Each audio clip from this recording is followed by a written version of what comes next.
Impress films மற்றும் metro productions தயாரிப்பில் MS Pandian இயக்கத்தில் நடிகர்கள் சத்யா, டேனி, ஜெயபிரகாஷ், தீபா சங்கர், சென்ட்ராயன், ஸ்டில்ஸ் பாண்டியன் இவங்கெல்லாம் நடித்து வெளியான படம் தான் ராபர்.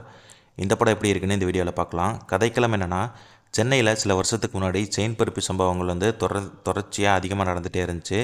இதில் ஈடுபடுறவங்க மக்களோட மக்களாக கலந்ததுனால அவங்கள கண்டுபிடிக்கிறதுல போலீஸாருக்கு பெரிய சிரமம் ஏற்பட்டுச்சு. இதை அடிப்படையாக வச்சு தான் இந்த ராபர் படத்தை இயக்கியிருக்காரு எம்எஸ் பாண்டியன். கிராமத்தில் படிச்சுட்டு சென்னைக்கு வரும் சத்யா அங்கே இருக்கிற ஒரு ஐடி நிறுவனத்தில் வேலை செய்வார். எல்லாரையும் போல் நம்மளும் பெண்கள்கிட்ட சந்தோஷமாக இருக்கலாம், ஜாலியாக இருக்கலாம், சொகுசு வாழ்க்கையை வாழலான்னு சொல்லிட்டு முகமூடி அணிஞ்சிட்டு பெண்கள்கிட்ட செயின் பறிப்பு சம்பவத்தில் ஈடுபடுவார். இதே போல் ஐடியில் வேலை செஞ்சுட்டு வர ராபரி தொழில் செய்யும் டேனி கூட்டாளியிடம் வழிப்பறி செஞ்ச நகைகளை கைமாற்றி பணம் வாங்குவார்.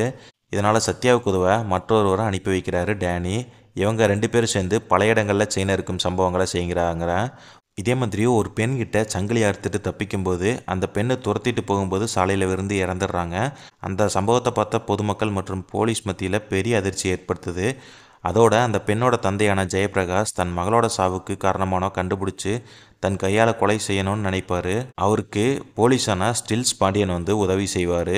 இதற்கிடையில் சத்யா இவங்ககிட்ட மாட்டிக்கிறாரு. அவரை இவங்க இருவரும் சேர்ந்து கடத்துறாங்க. அதற்கு பின்னாடி என்ன நடந்துச்சு, சத்யா எப்படி இவர்கிட்ட தப்பிச்சார், எப்படி சிக்கினார், சத்யாவுக்கு டேனிக்கு என்ன தொடர்பு, அதுக்கப்புறம் போலீஸில் மாட்டினாங்களா இல்லையாங்கிறதான் இந்த படத்தோட மீதி கதை.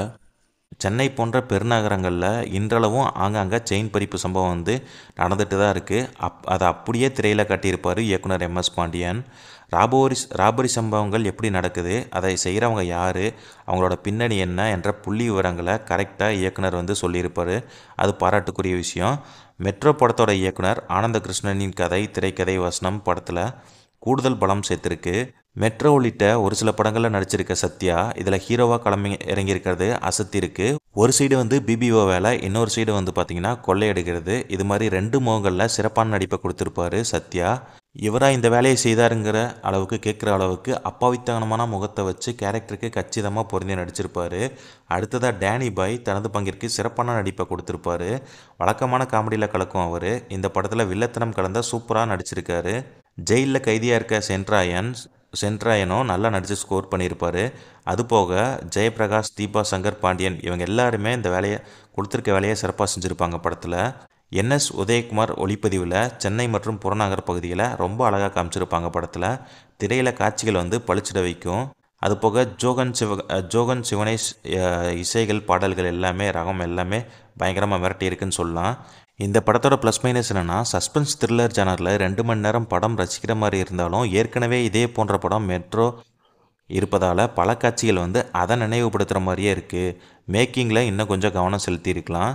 அதுபோக ஒரு சில இடங்களில் லாஜிக் மீறல்கள் கொஞ்சம் தவிர்த்திருக்கலாம். மொத்தத்தில் ராபர் 5க்கு 2.5 கொடுக்கலாம் என்னோட ரேட்டிங். நீங்களும் படத்தை பார்த்துட்டு உங்களோட கருத்தை மறக்காம கமெண்ட்டில் சொல்லுங்கள். தேங்க்ஸ் ஃபார் வாட்சிங்.